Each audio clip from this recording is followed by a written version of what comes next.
మన కేంద్ర మంత్రి కోట్ల జయసూర్య ప్రకాష్ రెడ్డి గారి సందేశం.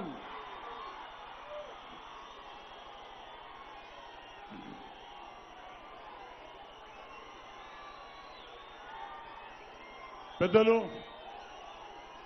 గౌరవనీయులైన మన ఆంధ్ర రాష్ట్ర ముఖ్యమంత్రి గారు శ్రీ చంద్రబాబు నాయుడు గారు, ఉప ముఖ్యమంత్రి కె కృష్ణమూర్తి గారు, వేగిన పెద్దలకు, ఇటు వచ్చేసిన తెలుగుదేశం కార్యకర్తలకు, సోదరులకు, సోదరులకు మీ అందరూ కూడా ఉదయపూర్వక నమస్కారం తెలియజేస్తున్నాను.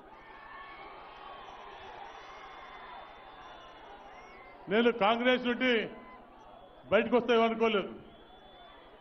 కాంగ్రెస్ పార్టీ పరిస్థితి బాధ కాబట్టి వాళ్ళు నేను బయట పంపించారు. తర్వాత నా కార్యకర్త కాపాడుకోవాలి, వాళ్ళ కోసం వెళ్ళి పార్టీ మార్చాలనుకొని నేను కార్యకర్తలతో మాట్లాడాను. మాట్లాడాక అంతా చెప్పారు, రెడ్డి గారు మీరు ఎక్కడ పోతే అక్కడ చెప్పి చెప్పడం జరిగితే నేను మీ దృష్టి పెట్టుకొని మన ప్రాంతం రైతు సమస్య గురించి మనకు నీటి సమస్య చాలా ఉంది. మనకు తానీకి నీళ్ళు లేవు, సానీకి లేదు, ఎల్ఎస్ నీళ్ళు రావట్లేదు మనకు. నేను ముఖ్యమంత్రిని అడిగాను, నేను మీ పార్టీలో చేరాలంటే నా 2 రైతుల సమస్యలు ఉన్నాయి, ఆ 2 తీస్తే మీ పార్టీలో చేస్తానని చెప్పడం జరిగింది. ముఖ్యమంత్రి గారు వెంటనే స్పందించి ఆ 2 పార్టీ చేయడం జరిగింది. ఈరోజు మనకు గుండిగోల ప్రాజెక్ట్,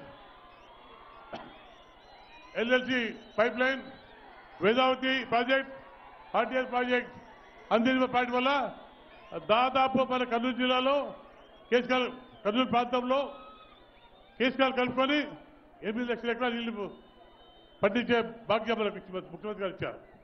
ఇది చిన్న విషయం కాదు, ఇది రైతులకు శాశ్వతమైన పరిష్కారం చేయబోతుంది తెలుగుదేశం ప్రభుత్వం.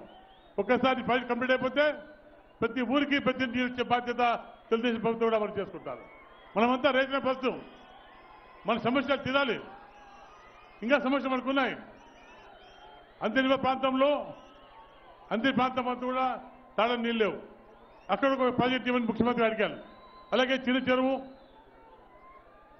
కోటకొండ పైన అగబేలి ఆగాల ఆ ప్రాంతంలో చెరువులు ఉన్నాయి, అక్కడ సమస్యలు ఉన్నాయి మనకు. అవి కూడా ముఖ్యమంత్రి గారు చెప్పాను. అలాగే మన కర్నూలు రాజధానిలో సుప్రీంకోర్టు బెంచ్ ముఖ్యమంత్రి అనౌన్స్ చేయబోతారు. తొందరలోనే ఇక్కడ సుప్రీంకోర్టు బెంచ్, హైకోర్టు బెంచ్ కూడా ఇక్కడ స్టార్ట్ చేయబోతున్నాం.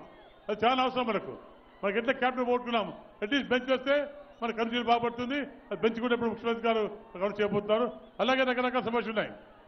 మన కోడుమూరులో పిల్లలు చాలా షటిల్ పిల్లలు ఆడుతారు, షటిల్ బ్యాడ్మింటన్ ఆడుతారు. వాళ్ళకు కూడా ఒక కోర్టు కావాలి, ఇండోర్ స్టేడియం కావాలి. అది కూడా ముఖ్యమంత్రి చెప్పాను, అది కూడా తప్పకుండా ముఖ్యమంత్రి ఇస్తున్నారు. ఇక రకరకాల అభివృద్ధి కార్యాలు ముందు పోతున్నాం మనం.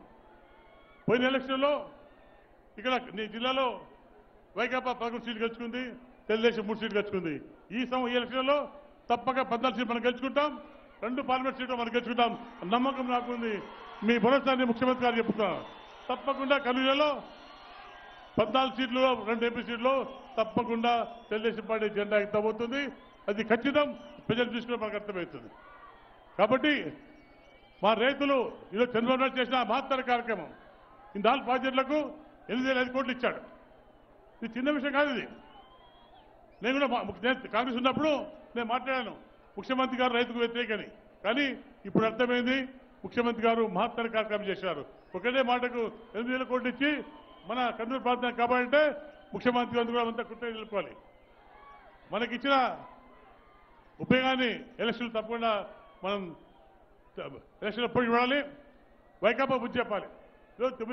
వైకాపా పార్టీ బీజేపీ కలిసి పోరాడుతుంది. బీజేపీ రెండు కూడా మన దేశం నాశనం చేస్తున్నాయి.